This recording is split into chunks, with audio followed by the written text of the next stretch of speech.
Inclusión, un asunto de acciones. Maternidades en el ámbito universitario. México. En la selva, las ramas, los troncos de los árboles casi nunca crecen rectos hacia arriba. Se desplazan, bajan, suben, se sumergen, se enredan y por la noche parece que corren.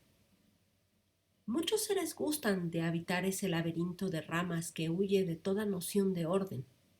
Los monos gozan aventando palos a los humedecidos transeúntes. Los tigrillos, camuflados entre las sombras de la selva, observan el movimiento que contrasta con su quietud. También los niños lacandones gustan de las ramas. Poblados habitados y en ruinas del pasado abren claros en la selva, ofreciéndonos coordenadas en el mar de hojas. Dunas inestables que invitan a la contemplación, guardianes altos llenos de espinas, cuyos brazos elevados son habitados por los pájaros, vigilan las nubes del desierto. El suelo descubierto juega con los colores que el tiempo le ha obsequiado. Las mujeres hacen subir cantos que les han regalado las tortugas. En el árido desierto son ellas y los niños quienes tienen el don del canto. Cuerpo femenino.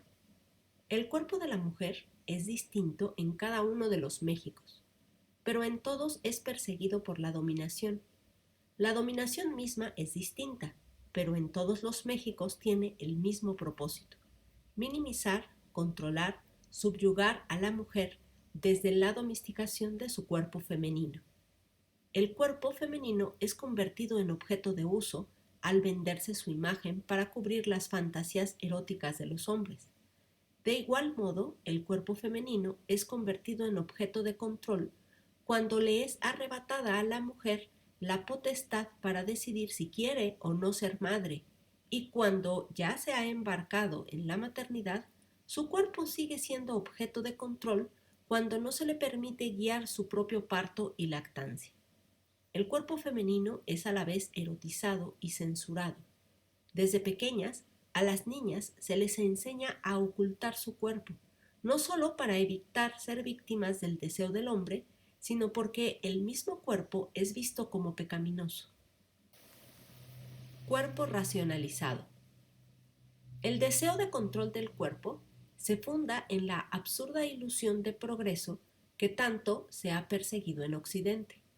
El cuerpo, al ser parte de la naturaleza, debe ser controlado y restringido por la razón, que pone orden al caos, que define lo humano por excelencia. El cuerpo, convertido en máquina, adquiere sentido en la medida en que es útil. Las sensaciones del cuerpo son relegadas, a menos que estén dirigidas a conformar la imagen corporal, representación del cuerpo que se yergue como una herramienta que permite a los individuos controlar su propio cuerpo. La racionalidad se apodera de los procesos fisiológicos y pretende tener la capacidad de suplantar las funciones del cuerpo. El poder de la racionalización del cuerpo debe tener un límite. Sin embargo, por alguna razón, en el caso de los procesos fisiológicos de la mujer, el sentido común está ausente. Así nos resulta totalmente normal alimentar a los críos con leche artificial aun cuando contamos con leche materna.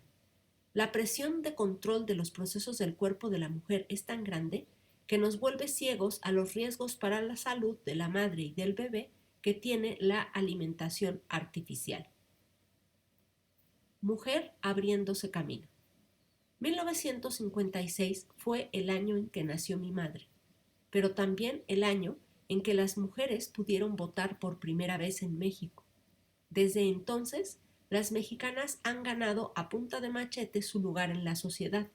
En un mundo de hombres, para optar por un puesto de trabajo tradicionalmente ocupado por varones, las mujeres deben tener el doble de preparación. Los golpes de machete han caído sobre las limitaciones sociales que implica ser mujer en México, pero también sobre la propia feminidad de la mujer. Las mujeres, en un medio laboral masculino, han tenido que asumir en su rostro máscaras masculinas para que los hombres las puedan ver.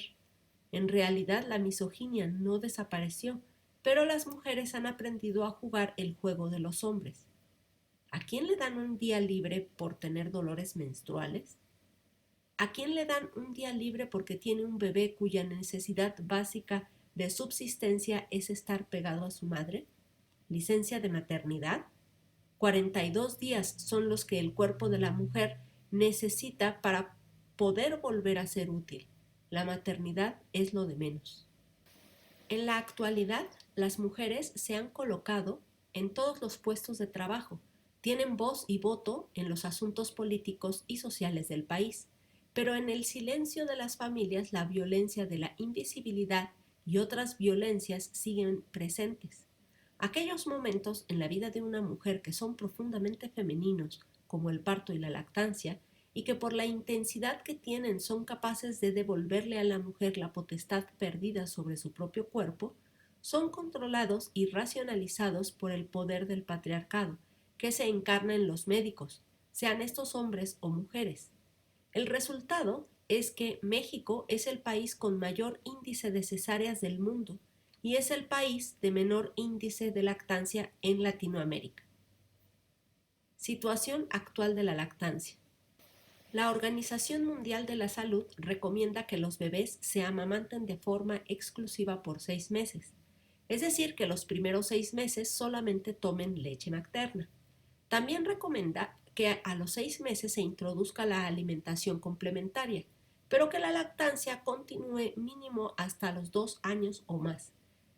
De que se respeten esas recomendaciones depende en buena medida la salud materno-infantil. Pero en México el 21% de los bebés son amamantados exclusivamente hasta los 6 meses solamente, y la media de duración de la lactancia es de 10 meses. La consecuencia de esto, en términos de salud, son: la lactancia previene contra la diabetes. En México, el 33% de los adultos mayores de 50 años tienen diabetes. La lactancia previene contra la anemia. En México, el 50% de los niños menores de 2 años tiene anemia. La lactancia protege contra las infecciones gastrointestinales. En México, el 12.5% de los bebés menores de 1 año padecieron enfermedades gastrointestinales en las 2 semanas anteriores a la encuesta nacional de salud, y el 50% de ellas fueron provocadas por el agua. La lactancia previene contra infecciones de las vías respiratorias. En México, el 38.9% de los bebés menores de 1 año tuvieron cuadros de infección respiratoria aguda en las 2 semanas anteriores a la encuesta nacional de salud. En México mueren al año 14.2 niños menores de 5 años de cada 1,000 nacidos vivos, y la mayoría de estas muertes podrían evitarse con la lactancia. En mujeres con antecedentes familiares de cáncer de seno, la lactancia extendida por más de 1 año reduce un 65% la probabilidad de contraer la enfermedad. En México, este es el cáncer más extendido entre las mujeres. La lactancia previene contra la obesidad. En México, el 9.7% de los niños menores de 5 años y el 73% de las mujeres tienen sobrepeso u obesidad. La lactancia propicia el apego materno-infantil. En México, el abandono y el maltrato infantil es un problema serio que a la larga tiene como consecuencia el aumento de la violencia social. Pero como sociedad seguimos ciegos. Es mucho más fuerte el deseo de controlar y volver al cuerpo una herramienta útil y productiva que las consecuencias negativas que esto tiene para la salud y el bienestar de la población. Parto y lactancia como sitios de empoderamiento femenino. El panorama es desalentador, pero cada vez que una mujer queda embarazada, el cuerpo femenino se hace presente. Cada vez es una oportunidad de la mujer para recuperar la potestad sobre sí misma. Las mujeres todavía conservamos lo que puede permitirnos recuperarnos como mujeres. Somos cuerpo de mujer y como tales sangramos, y si lo deseamos tenemos la posibilidad de parir y lactar. sin que ello implique que perdamos nuestro lugar en la vida pública. El parto es experimentado por la mujer como un desmembramiento iniciático que la prepara para la maternidad.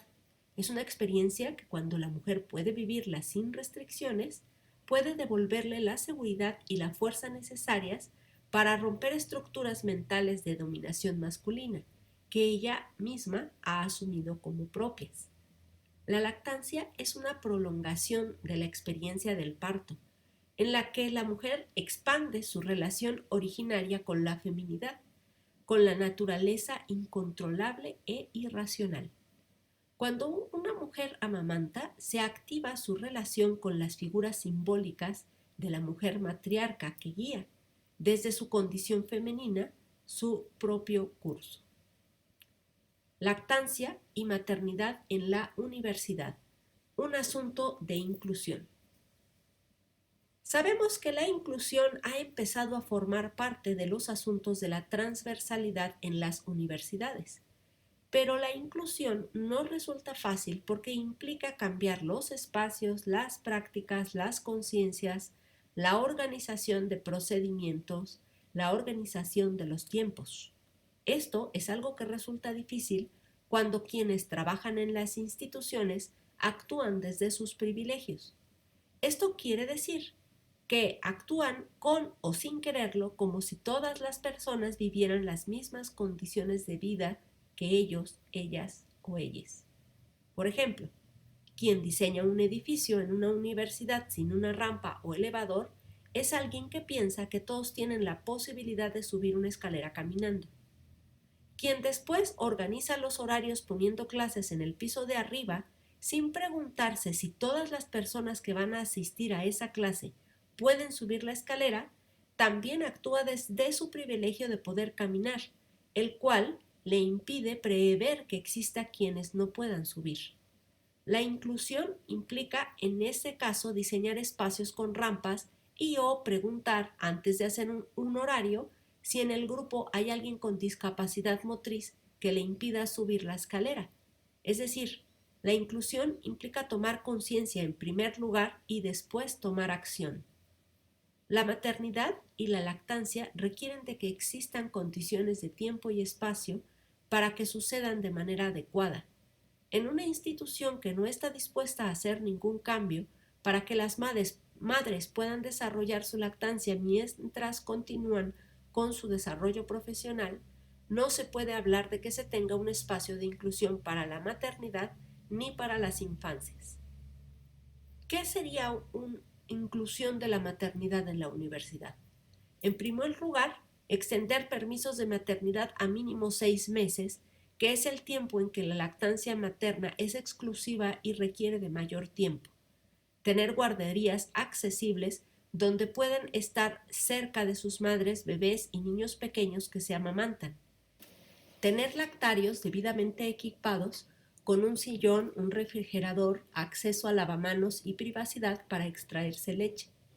Tener estrategias que aseguren el acceso a información oportuna sobre lactancia como parte de la educación en salud de la comunidad universitaria. Tener la posibilidad de optar por jornadas reducidas por un periodo de tiempo, como un año, por ejemplo, a petición de las madres, sin perder los derechos laborales. Posibilidad de cursar solamente una cantidad reducida de materias sin perder la condición de estudiante regular. La pregunta es, ¿de quién es la responsabilidad de que la inclusión sea una realidad?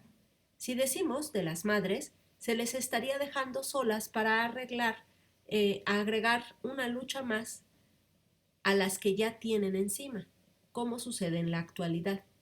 Si decimos que la responsabilidad es de la autoridad y da la casualidad de que la autoridad toma conciencia del problema, quizá podrá tomar acciones como construir reglamentos, pero las inercias y las prácticas integradas en la vida universitaria seguirán limitando la inclusión. Por eso es importante hacer conciencia de que la inclusión es un asunto de todas las personas de la comunidad. Cada cual juega un papel y lo hace con más frecuencia de lo que es consciente, favoreciendo o entorpeciendo la inclusión de la maternidad en la vida universitaria.